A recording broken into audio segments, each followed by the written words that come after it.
Hoy vamos a hablar de uvas criollas, así que arrancamos.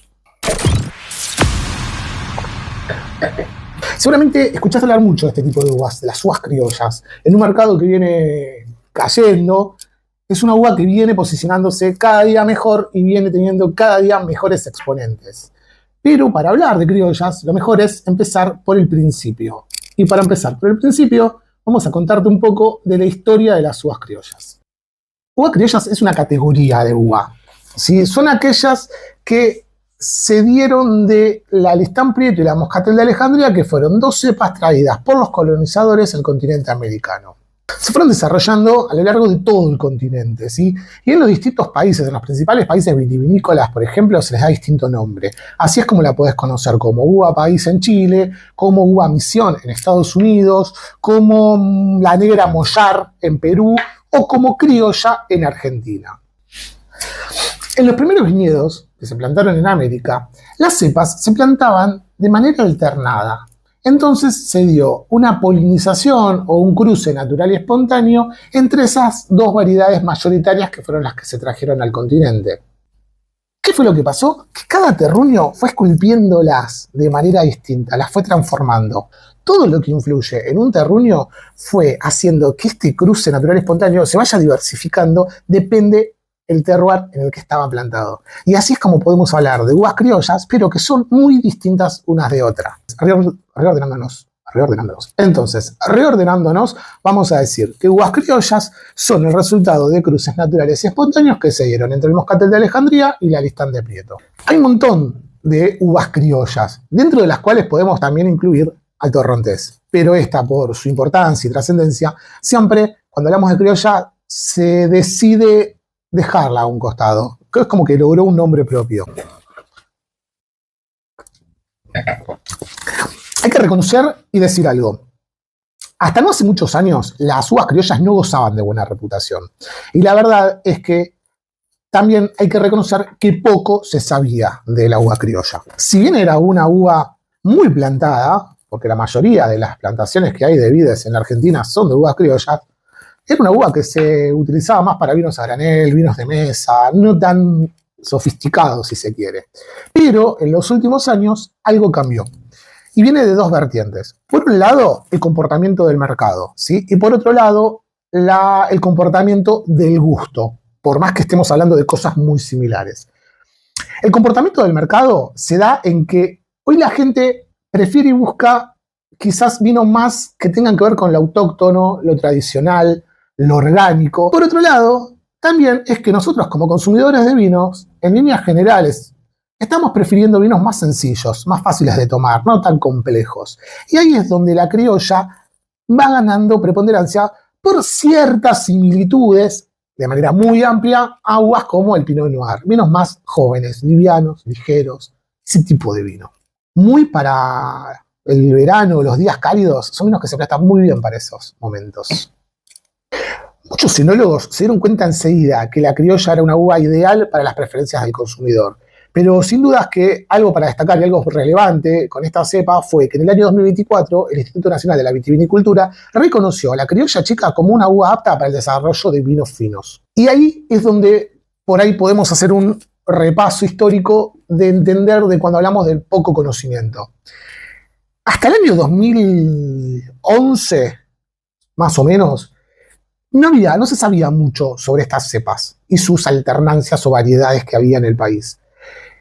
El primero en hacer un trabajo bastante profundo y bien acabado, con conclusiones realmente concretas, es el equipo de enólogos del INTA, que empieza a analizar todas las características de estas cepas que ya estaban registradas dentro de su catálogo. Hasta el momento de ese estudio se reconocían 3 parentales solamente de criollas. A partir de ahí se pudieron destacar, creo, si mal no recuerdo, 9 parentales y más de 20 progenies.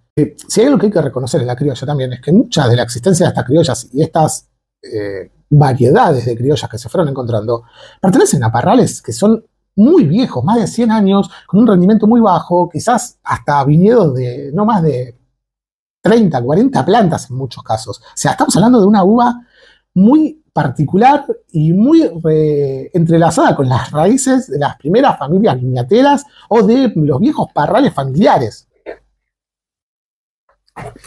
Y es importantísimo que nos quedemos un poco y tengamos registro de estos años 2011, 2012, 2013. Es una época bastante importante en el desarrollo de esta uva.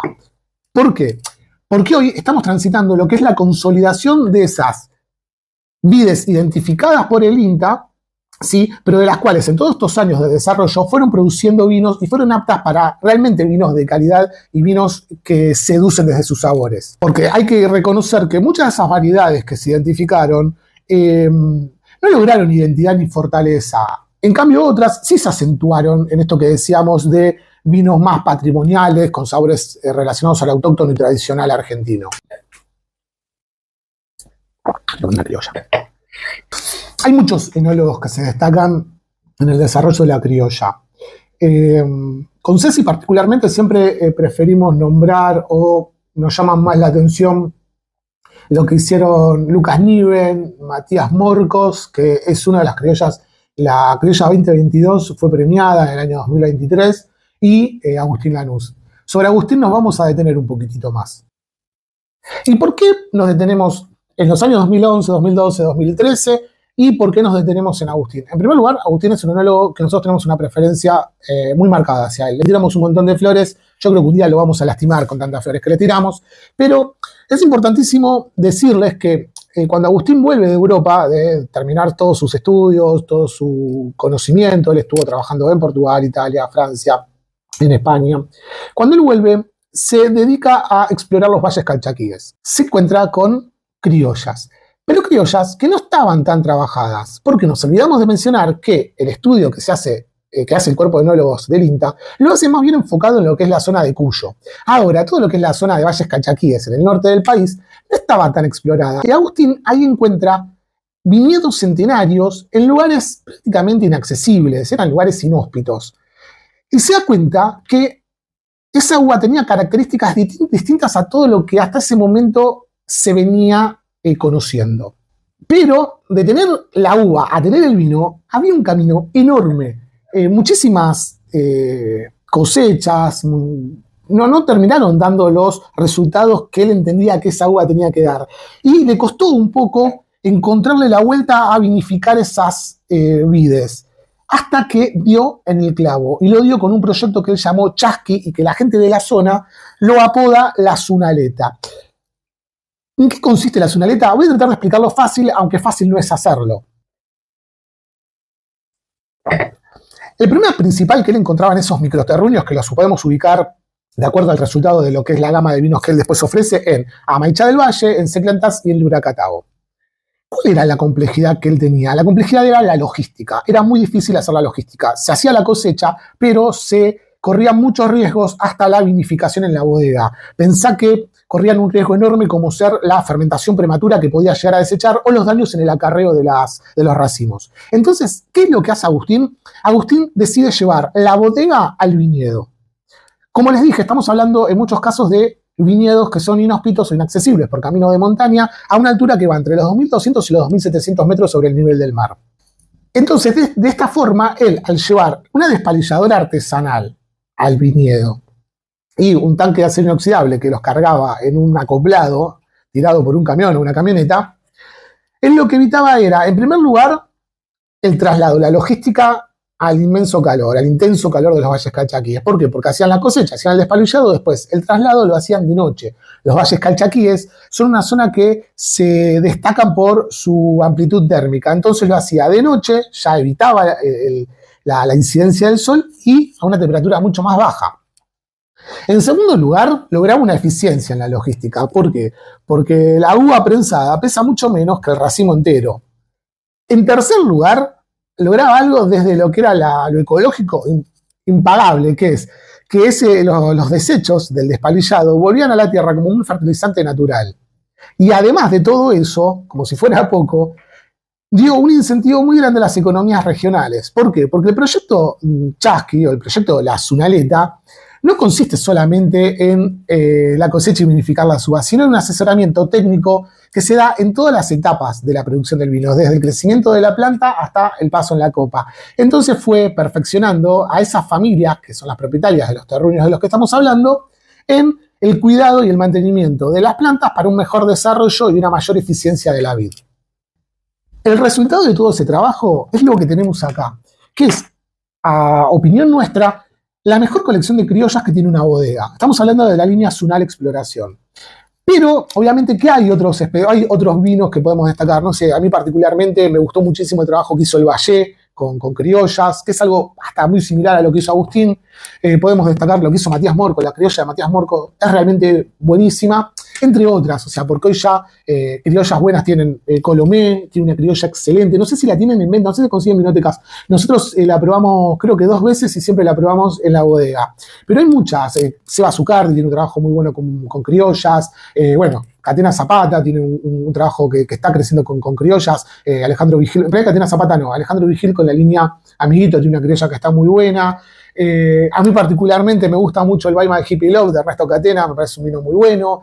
Tenés a Ginar Ballester con Universo LB, tiene una criolla que también a nosotros nos gusta mucho, y que estas dos últimas, el Baima de Hippie Love y el Universo LB, son vinos que precio-producto es excelente, pero en líneas generales son eso, son vinos jóvenes, fáciles de tomar, frescos, como les decía, con muchas reminiscencias al Pinot Noir, en donde podemos destacar estas cuestiones, como les decía, las notas florales, a cereza, frutilla, frutos rojos, ¿qué más decirles? Prácticamente todo lo que venimos mencionando. Pero bueno, en lo que respecta a lo que es la línea Zunal Exploración, nosotros lo que destacamos es lo siguiente. Estamos hablando de 4 etiquetas, ¿sí?, de 3 lugares distintos. Como les mencioné, Amaicha del Valle y Seclantás a 2.200 metros sobre el nivel del mar y Luracatagua a 2.700. Creo que dije bien, ¿no? A ver, sí. Exactamente, miro porque si no, no veo mucho. Entonces, de ahí es donde encontramos que son 3 zonas de que en línea recta no hay una distancia muy grande entre ellos, aunque transitarlo lleva más o menos entre 4 y 6 horas, por estos caminos que les hablaba de caminos inaccesibles, pero la perla de esta colección es la que tengo acá más cerca mío, que es la criolla blanca. Hay muy pocas criollas blancas. Es un vino que es fantástico. Es un vino que particularmente a nosotros nos gusta mucho, de la gente con la cual lo hemos probado, que le hemos invitado a probarlo, les ha pasado que les gustó, sí, y además algo que me llama la atención es que lo probamos mucho con gente que no toma vinos blancos particularmente, y fueron vinos que lo sorprendieron. Nos sorprendieron desde lo que es la expresividad que tiene el vino, lo sorprendió desde lo aromático, desde lo fresco. Un vino que para el verano es ideal. La verdad que es un vino que invita a tomar. De lo que es la añada 2024, que es esta que tengo acá yo, hay solamente 600 botellas. Es muy poco lo que se produce. Y es realmente un hallazgo encontrarlo en el mercado. Es un vino que tiene un quiebre de stock muy rápido, incluso en momentos como este, donde el mercado está bastante parado. Otra cosa que a mí me entusiasma mucho de las criollas es derribando mitos de maridaje, más allá de que se complementa muy bien con comidas del norte, con carnes, con salsas livianas. Es una cepa que va muy bien con la pizza. Yo sé que estoy derribando una institución que es la pizza con cerveza, pero la pizza marida muy bien con el vino, y las criollas particularmente también. Entonces, la invitación que podemos hacerle nosotros es, desde nuestro lugar, compararlas las 4, probarlas las 4 juntas para poder ir destacando esas diferencias entre una y otras, porque las hay, porque realmente hay diferencia entre una y otra. Hacerlo con amigos y tomarlas, como les digo, las 4 juntas. Es una experiencia que no muchas veces podemos tener con la misma cepa.